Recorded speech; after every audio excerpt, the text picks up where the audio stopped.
উনি আসার পরবর্তীকালে তরুণ সমাজ যারা নেতৃত্ব দিয়েছেন তাদের মধ্যে উনি বলেছেন অতি পরিকল্পিতভাবে নিখুঁত পরিকল্পনার মাধ্যমে একটি আন্দোলন সফল বা বিপ্লব সফল হয়েছে।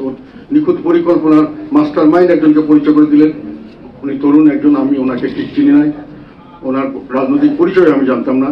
পরবর্তীকালে ওনার সঙ্গে যাদেরকে উনি বললেন যে এরা সবাই এই আন্দোলনের আসল ফেস এবং এরাই আমাকে নিয়োগকর্তা এবং আমার অভিভাবক না না তারা হলো অভিভাবক এবং আমার নিয়োগকর্তা।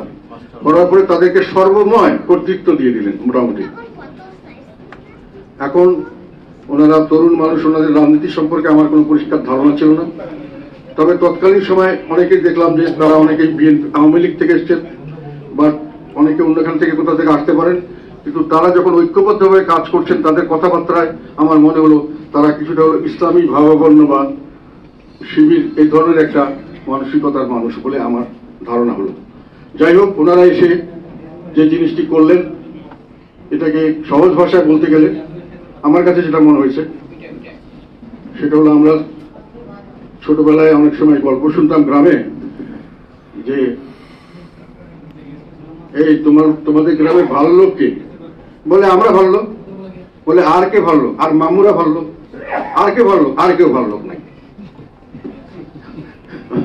তো এখন ওনারা এসে ওই সিস্টেমে আমরা ভালো লোক, আমাদের মামুরা ভালো লোক, আর সকলে হলো ফেসিবাদের দোসর এবং ফেসিবাদ। ওনারা এবং ওনাদের মামুরা ছাড়া আর সবাই ফেসিবাদের দোসর এবং ফেসিবাদ বলে ঘোষণা করলেন। এবং সেইভাবে এই ঘোষণা দিয়েই শেষ হলো না।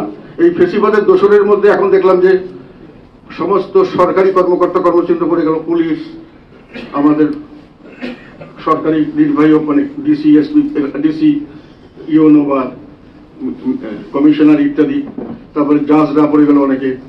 সমস্ত ডিপার্টমেন্টের প্রায় সকলেই এর মধ্যে, শুধু আর্মিকে হাত দিতে গিয়া ওনারা সেখানে সফল হলেন না, আমাদের জীবনটা বাঁচছে ওইখানেই, না হলে দেশটা শেষ হইত। তো যাই হোক, এইভাবে ওনারা সারা দেশকে শুধু চাকরিজীবী না, শুধু রাজনীতিবিদ না, পেশাজীবী, বুদ্ধিজীবী, শিল্পী, সাহিত্যিক, প্লেয়ার, ফুটবলার, ক্রিকেটার সকলকের মধ্যেই ওনারা ফেসিবাদের দোসর এবং ফেসিবাদ দেখলেন। এবং তার চেয়ে বড় কথা, ওনাদের বিপ্লবের ফলে ওনারা যেটা ধারণা করছেন এবং বললেন সেটা হলো যে এদেরকে নিশ্চিহ্ন করতে হবে।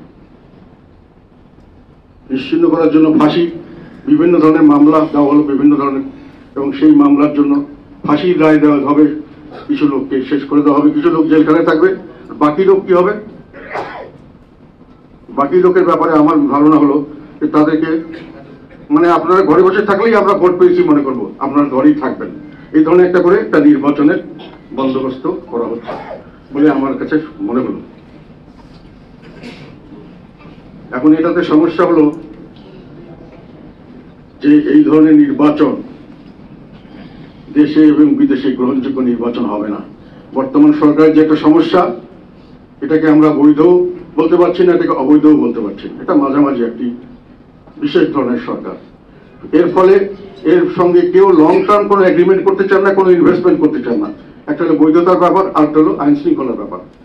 এখন আপনি যদি নতুনভাবে একটি সরকার গঠন করতে চান ইলেকশন দিয়ে, তাহলে সেটাকে দেশে বিদেশে গ্রহণযোগ্য হতে হবে এবং তাদের মাধ্যমে দেশে একটা আইন শৃঙ্খলা পরিস্থিতি সৃষ্টি হলেই দেশে একটা স্বাভাবিকত্ব আসবে।